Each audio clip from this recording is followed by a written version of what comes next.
Well, guys, it is finally time we talk about the Blackmagic Cinema Camera 6K full frame, the first full frame camera from Blackmagic Designs. Today, I am going to talk about my experience with this camera. I want to talk about why things like the 3.2 open gate, the full frame, the L mount, as well as a few other things on why this camera is, in my opinion, one of the best artistic cinematography cameras you can buy with your money.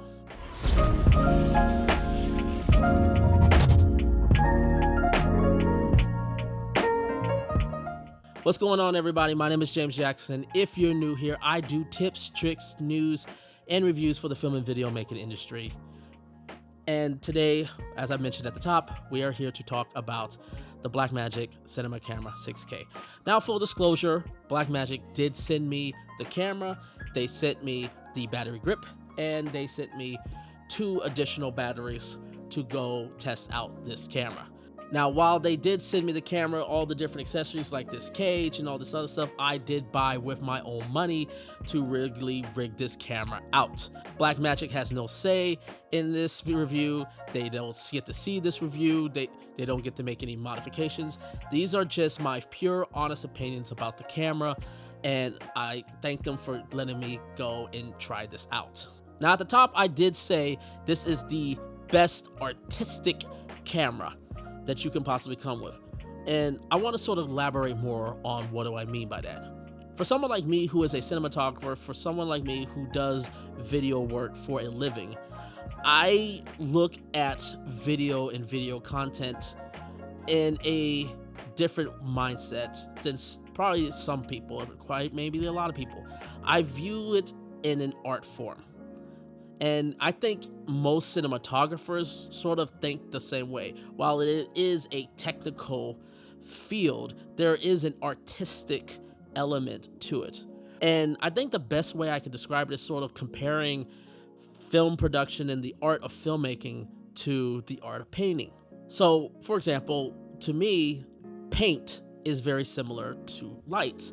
They provide you the colors, they provide you the tone, the mood, the atmosphere. You can shape it, you can form it, you can blend them together to sort of create very unique images.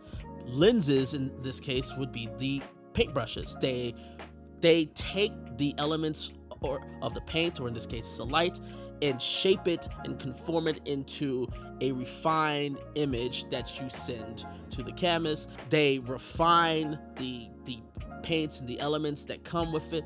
They give you textures to provide you the foundation. They decide how much of what colors and what aspects that you get, like light. It shapes how that comes through in lenses.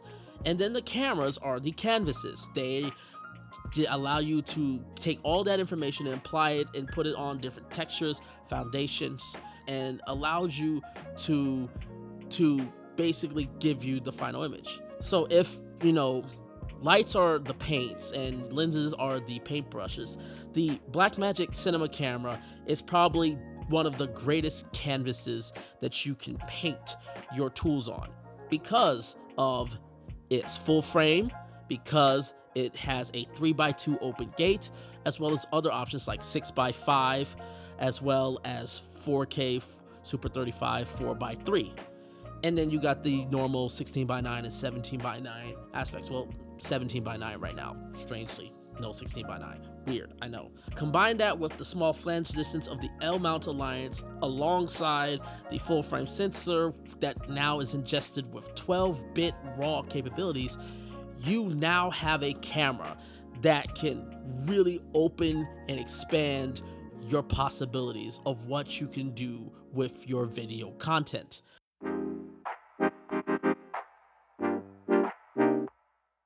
I'm going to go mainly into the 3:2 open gate aspect ratio because that's really where most of this creativity comes from, because you got not just a full frame 6K camera, you got a full frame 3x2 open gate 6K camera. Now, let me also just preference by saying The term open gate has been very misused loosely on the internet lately, and I want to just go ahead and clarify. Open gate simply just means you get to use the full aspect of the sensor. Guess what? The C70 has open gate. It allows me to use the full aspect of the sensor. The sensor just happens to be 17:9. The Canon C500 Mark II has an open gate policy. The C300 Mark III has an open gate. All of these cameras let you shoot open gate. They're just 17:9. The Red Komodo X shoots open gate. It's just the open gate is 17:9. Now there's cameras like all of the Alpha cameras from Sony, and I believe all of the FX line from Sony. They are not open gate because they all have 3.2 sensors, and they don't let you utilize the full 3.2 sensor when you're shooting video. The R5C is not open gate because it doesn't let you use the full 3x2 of the sensor.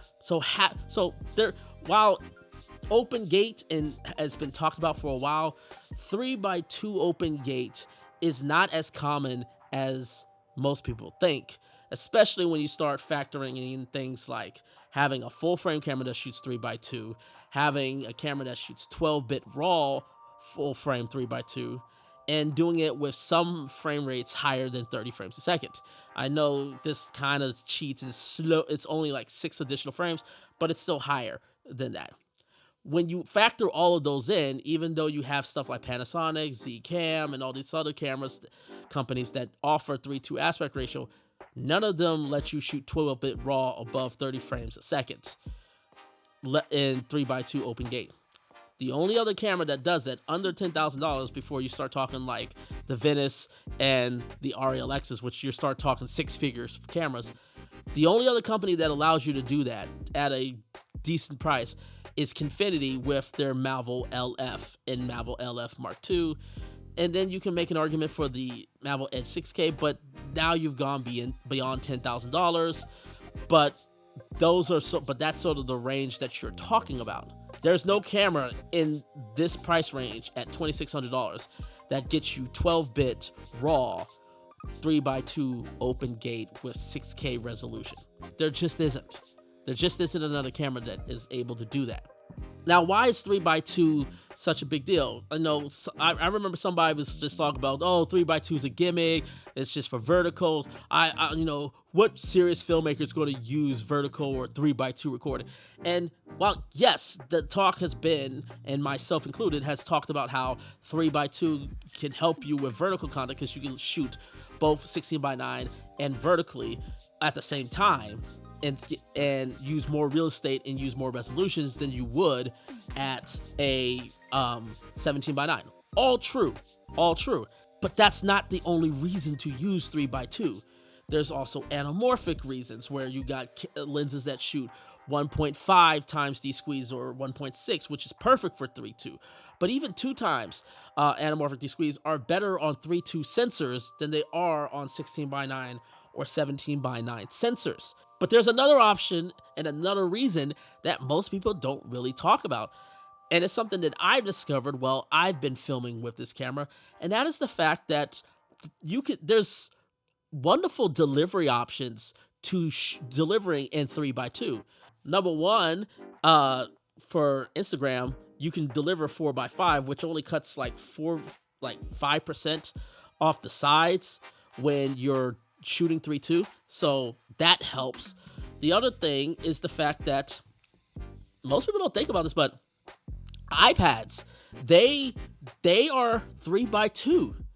So when I deliver something on YouTube in 3x2 and I want to really show off some like sceneries or show off some of my best cinematography shots, I shoot and deliver in 3.2 because pulling it out on an iPad looks much better than it does than looking on an iPhone. And some of my clients, they may be going to a convention or an event, and they're a vendor and they got a vendor booth and they're showing their videos at a vendor booth using an iPad. Well, 3x2 lets you use the full aspect of the iPad or the smart tablet and allows you the viewer to have a better viewing experience. Also, strangely enough, I found 3x2 to be quite lovely in terms of vlogs, because with 16:9, it's more of a stretched, wide out aspect ratio.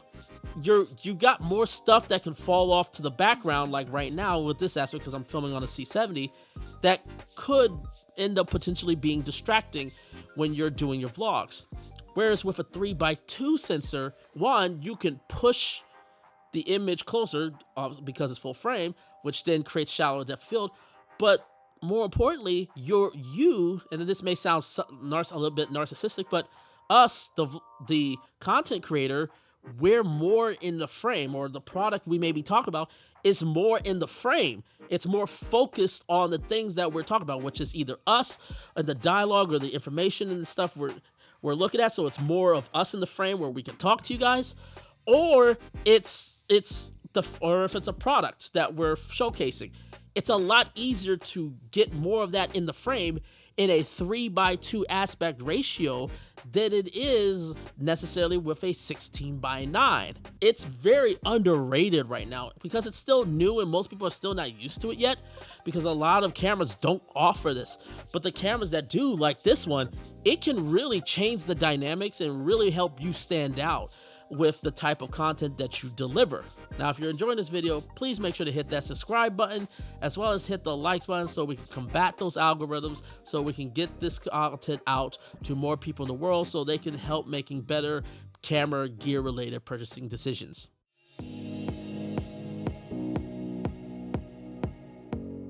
And this is a perfect segment to go into the full frame aspect ratio.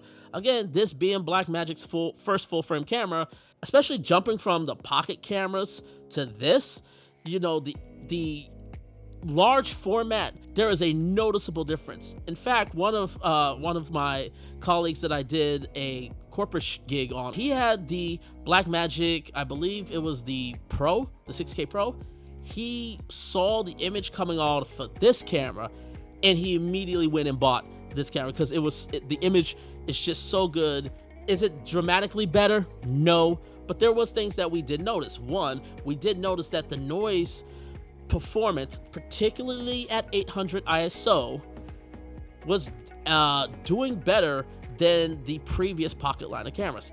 If you haven't seen my video on dynamic range, please go check it out. I've made a whole video about it already. I'll leave a link up here as well as one in the description below.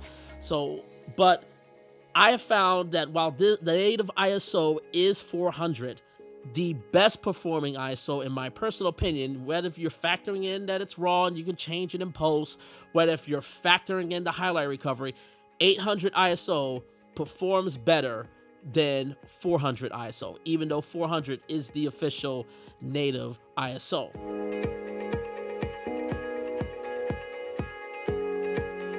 Then let's combine this with the L mounts. And this is where that whole creativity of the artistic sort of comes in when we're talking about large format. Now you've got a mount system that you can adapt. Right now I've adapted to EF because most of my lenses are EF, or all my lenses are EF. But I also have this PL adapter that was sent to me by Viltrox that I'm actually going to be doing a video about very, very soon. I'll talk about this a little more, but this you can go PL like this and easily adapted, where before with the previous pocket cameras, you kind of had to choose if you wanted to install a PL modification, but then it would be very difficult to switch back to EF. You don't do that. You could easily just switch it, throw it on, throw the adapter on, boom. And both of these adapters are very solid. They don't have any give or play. If there's any give or play, it's more to do with the lens itself. But then we can start talking about medium format lenses like those Mamiya 645s, the famous Dark Knight lens. And all of a sudden you can get a kip-on adapter to an L mount and adapt that. Now you've got a field of view that is very similar to now the GFX line of cameras, with a field of view similar to that, which is awesome. So now I can get the field of view or the look of a GFX camera, and I get to use the full 3x2 aspect of it, of the sensor, and then I still got Blackmagic RAW, 12-bit RAW. I can record at 6K resolution. Again, the possibilities are endless. And then there's the image quality. The image quality is amazing. I mean, it's Blackmagic. It's expected to be great, and it is. It is great. Yes, are the frame rate options sort of disappointing? They're less, and I do wish there was more. I won't necessarily say I'm disappointed. I've never been in a situation where I took this camera out and I was like, man, I really wish I could shoot at 120 frames a second, because I really don't shoot at 100. I don't know the last time I shot 120 frames a second for an actual job. I don't. But that's my personal scenario. Your scenario obviously could be very different. If that's the case, then obviously this may not necessarily be the best camera for you. But for me personally, that hasn't been the issue. And then when it comes, I mainly shoot 48 frames a second. And in that case, I still have the 17:9 option that lets me shoot 48 frames a second. And then if I want to, I can go to Super 35, which still has a great 4K option, and basically turn this into a mini Alexa 35 with a 4x3 4K 60 frames a second option. It's all right here in the camera. So we have 50 frames a second, but still 50 frames a second is really good. The fact that you can shoot 4K 4x3 at 50 frames a second, that's still really good. It just stands out in terms of what the colors and the colors that you could do with this camera. It's amazing. To me, this is probably the closest I've seen, along with the Confinity cameras, to an ARRI Alexa color space, which says a lot about this camera.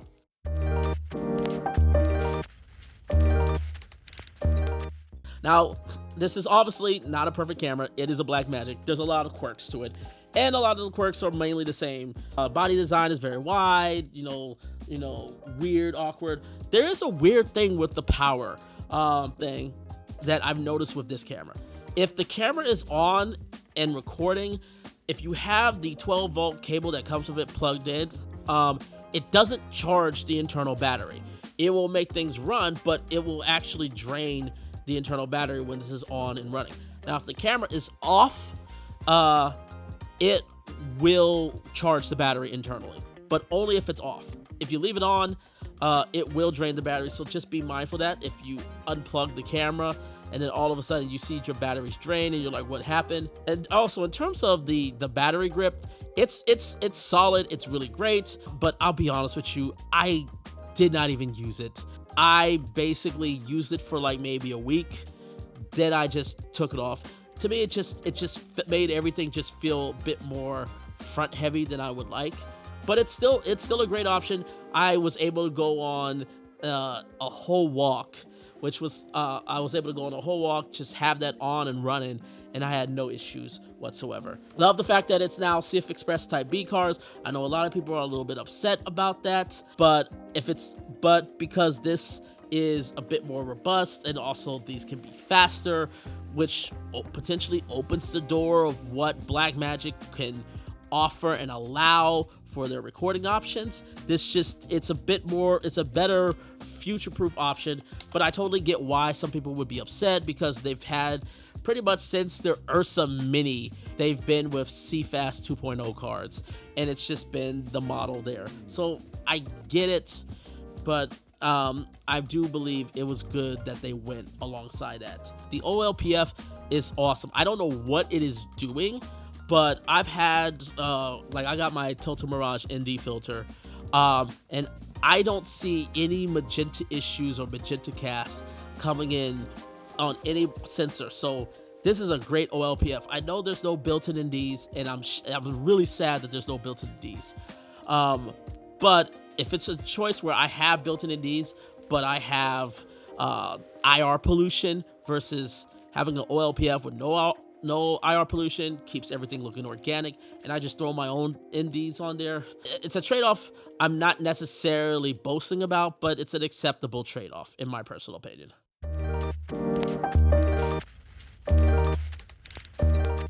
But overall, who is this camera for? If you were to ask me who is this camera for, it's in the name.